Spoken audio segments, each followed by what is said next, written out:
Masa tahun 1945 sampai 1949 sebagai masa berlakunya Undang-Undang Dasar 1945 yang ditetapkan pada tanggal 18 Agustus 1945. Undang-Undang Dasar 1945 menghendaki sistem pemerintahan presidensial, tetapi 2 bulan setelah kabinet presidensial pertama dibentuk, sistem pemerintahan berubah menjadi parlementer. Pemerintahan presidensial tidak dipimpin Presiden Soekarno, tetapi oleh Wakil Presiden Hatta. Model ini dipandang sebagai suatu bentuk kedaruratan karena itu tidak dapat dijadikan suatu varian baku dan tidak dapat dipraktikkan dalam sistem ketatanegaraan yang normal. Periode 1949 sampai dengan 1950 sebagai masa RIS secara konstitusional.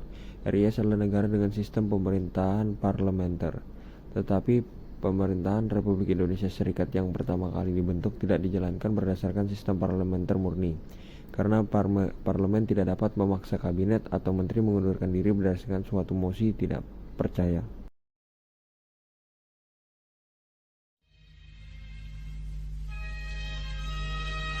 Tahun-tahun 50-an adalah tahun yang penuh pengharapan, namun juga sekaligus diwarnai pergolakan.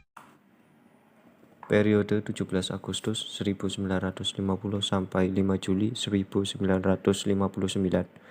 Pada periode federal dari Undang-Undang Dasar Republik Indonesia Serikat 1949 merupakan perubahan sementara, karena sesungguhnya bangsa Indonesia sejak 17 Agustus 1945 menghendaki sifat kesatuan.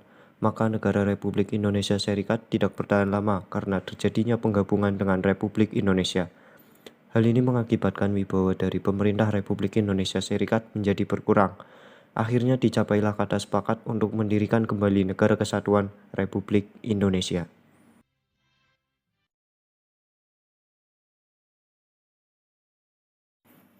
Periode 5 Juli 1959. Pada periode ini merupakan penetapan berlakunya kembali Undang-Undang Dasar 1945. Dengan dekret Presiden 5 Juli 1959, berlakulah kembali Undang-Undang Dasar 1945 dan perubahan Majelis Permusyawaratan Rakyat sementara Orde Lama pada masa 1959 sampai 1965 menjadi Majelis Permusyawaratan Rakyat sementara Orde Baru.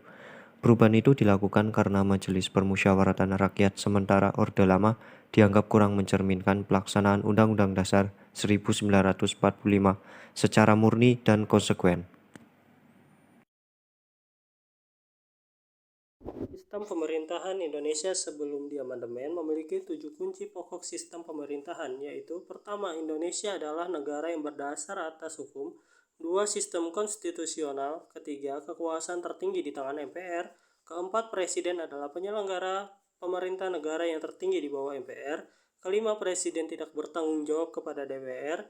Ketujuh, Menteri Negara adalah pembantu Presiden dan tidak bertanggung jawab terhadap DPR. Ketujuh, kekuasaan kepala negara tidak tak terbatas. Berdasarkan 7 kunci pokok tersebut, sistem pemerintahan Indonesia menganut sistem pemerintahan presidensial. Namun, sistem itu memiliki dampak negatif terhadap Indonesia. Maka saat Indonesia memasuki era reformasi di mana bangsa Indonesia ingin dan bertekad untuk menciptakan sistem pemerintahan yang demokratis, dilakukanlah amandemen terhadap sistem pemerintahan negara Republik Indonesia tersebut dan menghasilkan pokok-pokok sistem pemerintahan, yaitu: pertama, bentuk negara kesatuan dengan prinsip otonomi yang luas. Wilayah negara terbagi menjadi beberapa provinsi. Kedua, bentuk pemerintahan adalah republik. Ketiga, sistem pemerintahan adalah presidensial.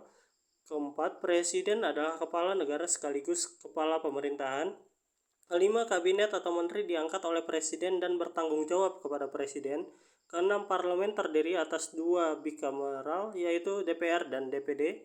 Ketujuh, kekuasaan yudikatif dijalankan oleh Mahkamah Agung dan badan peradilan di bawahnya.